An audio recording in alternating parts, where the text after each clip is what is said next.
දන්නවද කෙනෙක්ට අවංකවම ආදරය කරන්න බැරි නම් ඒ මනුස්සයට ආදරය ගැන බලාපොරොත්තු ඇති නොකර ඉන්න ඕනේ. ඒ දෙන බලාපොරොත්තු වලින් මිනිස්සු මල් පාරවල් හදනවා. අහස උසට මාලිගා හදනවා. මමත් ඒ වගේ ඔයාගේ ලස්සන වචන, ආදරේ පිරුණු වචන බලාපොරොත්තු වලින් මාත් අහසට මාලිගා හැදුවා. ලස්සන නිසාම වීදුරු වලින් ලොකු මාලිගාවක් හැදුවා. ඔයා එක්ක ආත්ම ගාණක් එකට ඉන්න හීන දැක්කා. දවසක ඔයා මට ආදරේ කියලා කියද්දී ඒක පිළිගන්න විදිය මේ හැම දෙයක්ම හිතුවා.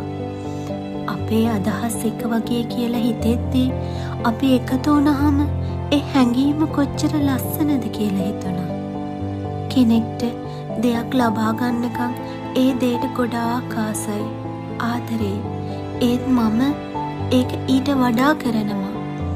මං ආදරේ කරන දෙයක් කෙනෙක් මට ආදරේ කරාම මං ඒ මනුස්සයා වෙනුවෙන් නොකරන දෙයක් නෑ.